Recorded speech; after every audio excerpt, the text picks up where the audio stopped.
నమస్తే అండి. నేను మీ భవానీ కుస్మాని. నేను బాగున్నాను, మీరు బాగున్నారు అనుకుంటున్నాను. అందరం బాగుండాలని ఆ భగవంతుడిని వేడుకుంటూ ఈరోజు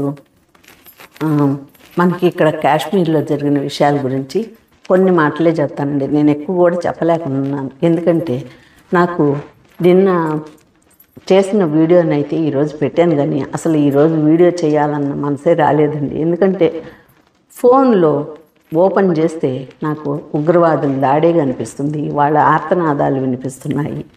తర్వాత ఒక్కొక్కరు వాళ్ళకి జరిగిన అనుభవాలు చెప్తుంటే ఎంతో బాధగా ఉంది. అందరూ మీరు కూడా చూసే ఉంటారు. వాళ్ళ గురించి మనం కూడాను ఆ భగవంతుడిని ప్రార్థన చేద్దాము, అందరం బాగుండాలి కదా, అందులో మనం కూడా ఉండాలి అన్నట్టుగా చెప్తున్నాను. ఇక వాళ్ళల్లో ఒక్కొక్కరు సంఘటనలు అయితే ఒక ఆవిడ చెప్పింది, అదే భార్యాభర్త బతికి బయటకు వచ్చారు కదా, ఆమె చెప్తుంది వాళ్ళల్లో అంటే అతనిలో ఇంకా టెన్షన్ తగ్గలేదు ఆ భర్తలో. ఈవన్న కొంచెం ధైర్యం చేసుకొని చెప్తున్నారు అక్కడ జరిగిన సంఘటనలో. ఇక చనిపోయిన ఆయన చంద్రమౌళియో ఏమన్నారు కదా, నాకు పేర్లు కూడా గుర్తు రావట్లేదండి. ఈరోజు వీడియో చేస్తుంటే నాకు కొన్ని మాటలు కూడా సరిగ్గా రావట్లేదు, ఎందుకంటే ఆయన్ని అక్కడ చంపేశారు. ఆ భార్య చెప్తుంటే ఆ బిడ్డల్ని పక్కన పెట్టుకొని ఆ కూతురు కొడుకుని వాళ్ళు లోపల ఉన్నారంట, పిల్లలు లోపల ఉన్నారు, భార్యాభర్త బయట ఉన్నారు. వాళ్ళు వస్తున్నారు చంపేస్తారని తెలుసుకొని ఇక ఎటు పోలేని వీలు లేక ఇద్దరు నేల మీద పడుకో బోళ్ళ అని చెప్పని భర్త చెప్తే ఇద్దరు తలంచుకొని అట్లాగే బోర్ల పడుకున్నారంట. కానీ వాళ్ళు దగ్గరకు వచ్చి ఆ తుపాకీతో పేల్చినప్పుడు సౌండ్ వచ్చింది, కానీ మమ్మల్ని కాదులే అనుకుందంట అమ్మాయి.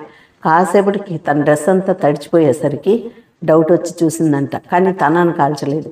వాళ్ళ టార్గెట్ అంతా మగాళ్ళేనంట. ఇక అట్లాగే మన ఆంధ్ర వాళ్ళైతే ఒక ఇద్దరు అని చెప్పి ఇద్దరో ముగ్గురో చెప్పారు. ఇక నేను అట్లాంటి సన్నివేశాలు చూడాలంటేనే నాకు కొంచెం భయంగా అనిపిస్తుంటుంది, కాబట్టి నేను పూర్తిగా లేదండి, చెప్పే మాటల వరకే నా చెవులతో విన్నానే కానీ వాళ్ళని చూడడానికి కూడా నాకు కొంచెం బాధగా అనిపించింది.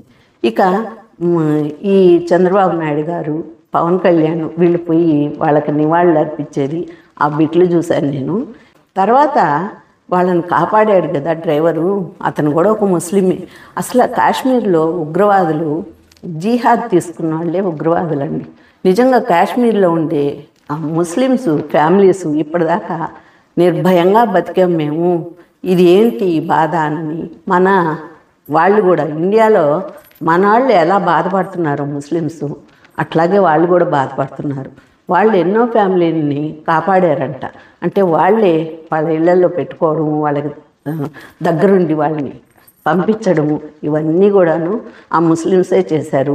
ఒక ఆయన అయితే డ్రైవరు ఎట్లా ఏడుస్తున్నాడో పడి ఆయన మీద, ఎందుకంటే వీళ్ళు మనుషులు కాదు, మృగాల కన్నా నీచమైన వాళ్ళు.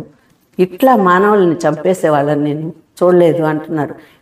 ముస్లిం అంటే ఎవరైనా కూడాను హంతకులు కాదండి.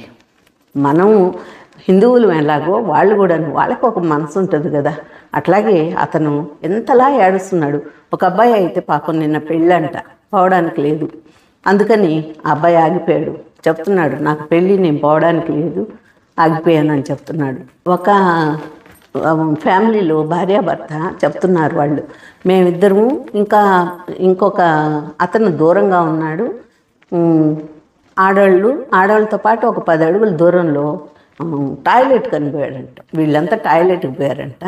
టాయిలెట్కి పోయినప్పుడు వీళ్ళు గన్తో పేలుస్తూ వచ్చేసరికి అతనికి డౌట్ వచ్చి, వీళ్ళు హరే రామ హరే కృష్ణ అనే మాటలు అనొద్దు మీరు, అల్లాహ్ అక్బర్ ఏమంటారు కదా, అట్లా అనమని అల్లా అనమని చెప్పని ఆ తర్వాత బొట్లు తీసేయమన్నారంట.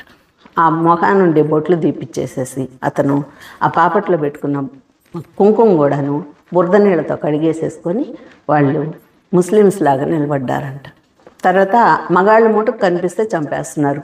ఒక భార్య అయితే అడిగిందంట, ఆయన్ని చంపేశారు, నన్ను కూడా చంపేయండి అంటే, మేము చెయ్యం, మీరు చెప్పాలిగా మోడీకి పోయి అని అన్నారంట. ఎంత కిరాతకంగా ఉన్నారు కదా, క్రూరంగా ఉన్నారు వాళ్ళు, ఆ మాటలు కానీ వాళ్ళు కానీ.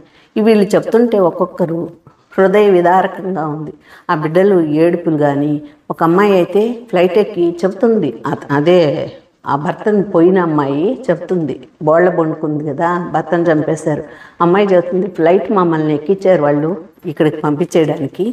అప్పుడు నాకు నా భర్త చనిపోయిన సంగతి నాకు తెలుసు. కొంతమందికి అయితే ఆడవాళ్ళకి వాళ్ళ భర్తలు చనిపోయారా ఉన్నారా కూడా తెలవడం లేదు. మరి పిల్లలైతే పాపం సెల్ ఫోన్లు పెట్టుకొని గేమ్స్ ఆడుకుంటున్నారంటే ఇలా వాళ్ళకి ఉన్నారా, మా నాన్న ఉన్నాడా లేడా అని కూడా తెలవకుండా ఇంత కిరాతకంగా జరిగింది. అంతకుముందు ఒక 10 ఏళ్ల క్రితం 2020లో అనుకుంటా అండి, అప్పుడు జరిగింది కదా, ఒక 32 మందిని చంపేశారు. తర్వాత కొంచెం సద్దుమణిగి ఇప్పుడిప్పుడు విహారయాత్రగా జనాలు పోతున్నారు. నేను ఈ మధ్య చాలామంది పోవడం చూశానండి. కాశ్మీర్లో అలకల్లోలం అంటున్నారు, ఇప్పుడు పోతున్నారే అంటే మోడీ వచ్చారు కదా మనకి ప్రధానిగా, కొంచెం మనకి సెక్యూరిటీ ఉంది అని అనుకున్నాం. కానీ వాళ్ళు ఆయనకే సవాల్ విసిరారు, చెప్పుకోండి మీ మోడీకి పోయి ఏం చేస్తారు అన్నట్లుగా.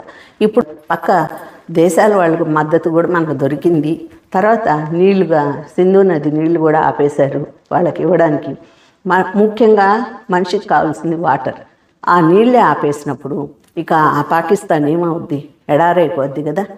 అందుకని ఎక్కడ నొక్కాలో అక్కడ నొక్కేసేటట్టుగా ప్రధాని అలా చేశారు. నేను ఈ విషయం ఎందుకు చెప్తున్నానంటే, ఈరోజు ఈ వీడియో చేయడానికి కారణము, నాకైతే ఇది చెప్పగలనా లేదా అన్న ఉద్దేశంతో నేను చేస్తున్నాను. ఈ వీడియో చేసే ముందే ఒక వీడియో చూశాను, చిన్నది, పిచ్చుకుంటే ఏంటి అని చూశాను. ఆ పిచ్చుకను చూస్తే అది కేరళలో ఒక షాప్లో షట్టర్కి గ్లాస్కి మధ్యన ఉండిపోయింది 3 రోజులుగా ఉండి ఆ గ్లాసుని కొడుతూ ఉంది. అది బయటికి రావడానికి ఆహారం లేదు, ఆకలి అవుతుంది. చిన్నదండి పిచ్చుక, ఎంతది, దాని ప్రాణం ఎంత. ఆ పిచ్చుక పాపం ఆకలికి, ఆ పిచ్చుకైనా మనిషి అయినా ఎవరిదైనా ప్రాణమే కదా. అది ఆ గ్లాసుని పగలగొట్టుకొని బయటకు రావాలని తిండి లేక 3 రోజుల నుంచి అల్లాడిపోతా ఉంటే దారిని పోతా ఒక అతను చూశాడంట. చూసి దాన్ని ట్రై చేస్తే రాలేదు, కానీ అది తీయడానికి కూడా లేదంట. అది ఏదో లోన్లోనో దేంట్లోనో డబ్బులు ఇవ్వాల్సి ఉంటే కోర్టు సీజ్ చేసేసింది, అది తీయడానికి లేదు. ఇక కలెక్టర్కి పోయి వాళ్ళు చెప్పుకొని ఊరంతా పోయి కలెక్టర్కి చెప్పుకొని, కలెక్టర్ గారు జడ్జి గారికి పోయి చెప్పి ఆ తర్వాత దాన్ని డోర్ తీసి ఈ లోపల అది చనిపోద్దని చెప్పని కొన్ని ఆ సందులో నుంచి గింజలేసి కాస్త వాటర్ వేస్తే అవి తాగి అది కాస్త ఊపిరి బిగబట్టుకుంది. వీళ్ళు ఈ పనులన్నీ చేసుకొచ్చే లోపల ఆ తర్వాత జడ్జి గారు ఆమోదంతో ఆ తలుపు తీపిచ్చి ఆ పిచ్చుకను బయటికి రప్పించారు. కానీ ఆ పిచ్చుక మీద మనం ఎంత జాలి చూపించాం మన ఇండియన్స్ అంటే, ఇక్కడ కులం కాదు మతం కాదు, ఒక ప్రాణాన్ని కాపాడాలా అన్నంత తపంతోటి పిచ్చుకే కదా అని వదిలేయకుండా దాన్ని అంతగా కాపాడుకున్నామే. పిచ్చుక మాత్రం చేయదా మనిషి జీవితం? ఒక్క ఇంట్లో ఒక్క మనిషి చనిపోతే ఆ మనిషి మీద ఆధారపడ్డ మనుషులు ఎంతమంది కష్టపడాలి, ఎంతమంది బాధపడతారు. ఈ పాపం అంతా వాళ్ళకి తెలవదా ఇవంతాను అని నాకు అనిపిస్తుంది. మనం చిన్న ఆ పిచ్చుక కోసం ఎంత బాధపడ్డారే, ఊరంతా వచ్చి కదిలి, మరి ఇంత ఘోరంగా వీళ్ళని చంపేశారే అని నాకు అనిపించి ఈ వీడియో చేస్తున్నాను. నిజంగా అయితే నాకు ఈరోజు చేయాలని లేదండి వీడియో. ఈరోజు అయితే నేను చాలా బాధగా చేస్తున్నాను, అట్లాగే ఈ వీడియో మీకు పెడుతున్నాను. మళ్ళా వీలైతే ఒక వీడియో పెడతానండి.